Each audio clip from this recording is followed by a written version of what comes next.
Et bien le bonjour et bienvenue sur cette vidéo sur le jeu Stigmaria. Aujourd'hui nous allons parler des challenges du jeu et du scoring puisqu'il y a évidemment la possibilité de scorer sur les différents modes du jeu. Alors il faut savoir que si vous ne connaissez pas, il y a un groupe Facebook de Stigmaria qui s'appelle Stigmaria et du coup sur Stigmaria vous allez avoir la possibilité de vous challenger. Alors il existe des challenges qui vous proposent un enchaînement de schémas. Donc là ici on voit des joueurs du coup qui ont déjà fait des challenges qui enchaînent différents schémas avec un scoring de fin et du coup comme ça vous pouvez comparer vos scores sur le jeu. Donc on voit qu'il y a un scoring à 136 qui est plutôt très bien et en plus on a aussi ce qu'on appelle des laders, c'est-à-dire que vous allez pouvoir comparer vos scores du jeu du mode normal en vous inscrivant sur la page Facebook Stigmaria et là on voit qu'on a les différents scores des joueurs. Donc sur chaque fleur du jeu vous allez avoir comme ça les top 5 de chacune des fleurs. Donc quand vous jouez une fleur, vous regardez et vous allez avoir les scores de chacun. Là on voit par exemple les scores de chaque joueur. Donc du coup je vous invite, si vous voulez vous amuser à scorer, à aller évidemment sur le groupe Stigmaria pour pouvoir vous challenger. Alors on revient tout de suite sur nos schémas et du coup qu'est-ce qu'on voit? Donc comment ça fonctionne? Et bien sur le mode normal du jeu, il faut reproduire exactement à l'identique la fleur choisie en début de partie. Attention, il faut qu'il y ait que des pollens. Si vous avez des créatures en plus, il faudra les sortir du jeu. Il faut qu'il reste que des pollens en fin de partie. Il faut réussir ça au maximum à la fin du 10e tour pour gagner la partie. Et si vous voulez essayer d'avoir le plus de points possible, c'est là que je vous explique comment ça marche. Donc en fin de partie, si vous avez réussi avant la fin du 10e tour, on va comptez déjà le niveau de votre schéma. Donc là on voit qu'on a un schéma 1 étoile, donc si on a réussi avant la fin du 10e tour on gagnera 5 points parce que c'est une étoile. Si on était en 2 étoiles on gagnerait 10 points et si jamais on est en 3 étoiles on gagnerait 20 points. Donc déjà ça c'est ce que vous avez sur la page de scoring de la page 16. Donc ça c'est les points de base que vous avez en fonction du niveau de difficulté de votre schéma.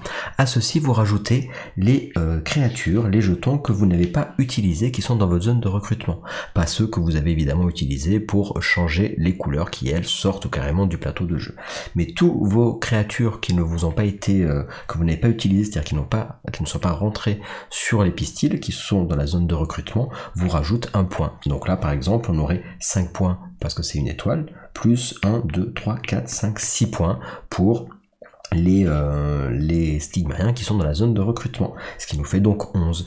Et en plus de ça, on rajoute toutes des points pour chaque action que l'on n'a pas utilisée jusqu'à la fin du 10e tour. Là par exemple on est au 9e tour, là ici j'ai utilisé aucune action de mon 9e tour, puisque du coup ma figurine elle est sur l'endroit où j'ai pas encore, on est au tout début du tour là, donc j'ai 9 actions non utilisées sur le 9e tour, donc ça me fait 9 points en plus ici, plus 10 points pour les 10 actions que j'ai pas utilisées au 10e tour, donc au total 10 plus 9 ça nous fait donc 19, 20, 21, 22, 23, 24, 25, plus 5 points parce que c'est un schéma 1 étoile, donc au total ça nous fait 30 points pour ce schéma numéro 1 et je vous invite évidemment à aller les indiquer sur la page Facebook si vous voulez comparer vos scores avec les autres personnes.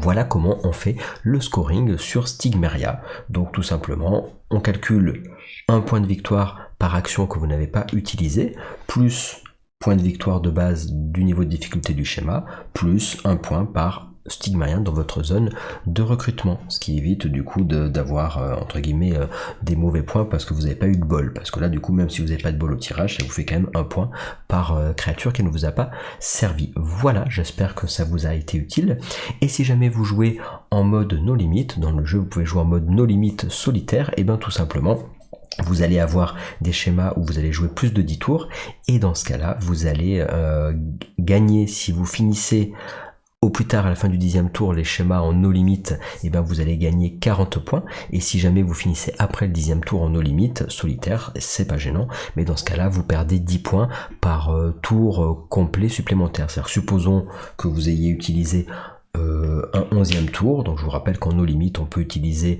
on peut dépasser le 10e tour et on aura tout le temps 10 actions.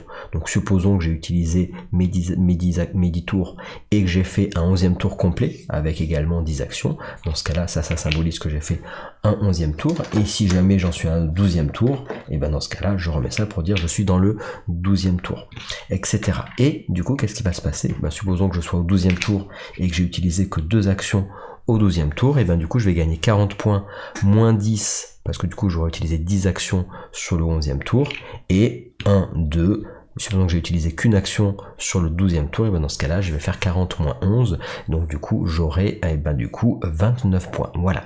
Donc quand vous jouez en no limit en solitaire, ou enfin peu importe, en no limit, du coup, pour votre scoring, ça fonctionne comme ça, c'est-à-dire 40 points de base, moins toutes les actions que vous avez utilisées au-delà du 10e tour. Voilà, donc si on a utilisé du coup toutes nos actions du 11e tour, et du coup ça nous ferait 30 points, etc., etc. Voilà comment fonctionne le scoring du mode no limit. Et je vous rappelle que dans Stigmeria, vous pouvez jouer en mode normal ou en solitaire, ou en 1 contre 1 chacun sur son plateau, ou alors vous pouvez jouer en réflexion collective, c'est-à-dire à 2 sur chaque plateau, donc en équipe, 2 contre 2 par exemple, et vous réfléchissez ensemble sur un même plateau. Ça c'est pour le mode normal du jeu. Vous pouvez jouer en mode, donc on a dit en mode no limit solitaire également, et après vous avez un mode compétitif dans le jeu et un mode compétitif no limit. Vous avez tout plein de modes de jeu pour s'adapter aux différents styles de joueurs, que ce soit famille, joueur initié ou joueur expert. Et bien écoutez, j'espère que cette vidéo vous a plu et on se retrouve très vite pour une nouvelle vidéo. Au revoir.